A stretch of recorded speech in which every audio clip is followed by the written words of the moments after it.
আমার নবী খাবার খেতে বসছেন, এটা আবু দাউদ শরীফের মধ্যে হাদিস আছে। সাহাবায়ে কেরাম বলছেন আমরা নবীর সাথে খাবার খেতে বসলে নবী যতক্ষণ খাবারের মধ্যে হাত মোবারক দিতেন না ততক্ষণ পর্যন্ত আমরা হাত দিতাম না। এখন নবী সহ আমরা সহ বসছি, হঠাৎ করে দেখছি একটা ছোট মেয়ে কে যেন মেয়েটাকে তাড়াইয়া দৌড়াইয়া আনতেছে, এসে তাড়াতাড়ি ওখানে হাত দিয়ে ফেলতেছে, নবী তার হাতটা ধরে ফেললেন।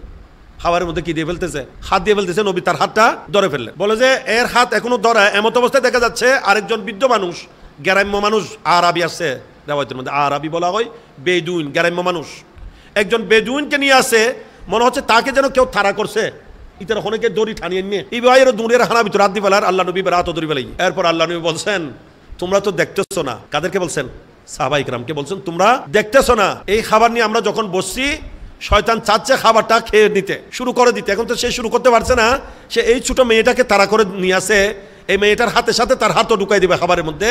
আমি নবী যে মেয়েটার হাত ধরে ফেলছি তার মধ্যে ওয়াল্লাযী নাফসি বিয়াদি, ওই জাতে পাকের শপথ করে আমি বলছি যে আল্লাহর কুদরতের নুরানি কবজায় কুদরতে আমার জান আর প্রাণ, যে শয়তানের হাতও আমার হাতের মধ্যে এখনো বন্দী আছে। আমি মেয়েটার হাত ধরছি যে এই হাতের মধ্যে কার হাতও আছে, শয়তানের হাতও আমার হাতের মধ্যে এখনো আটকা। বলে যে এক হাতে যখন আমি এক হাত যখন ধরে ফেলছি তখন সে ওই বেদুইনটাকে নিয়ে আসে, ওইটাকে দিয়ে খানা শুরু করাই দিতে। সাহেব বিসমিল্লাহ না বলে যেন বেদুইনটা খানা শুরু করে, বিসমিল্লাহ না বললে সেও খেয়ে ফেলবে। সে কি করবে? সে শয়তানও খাবে।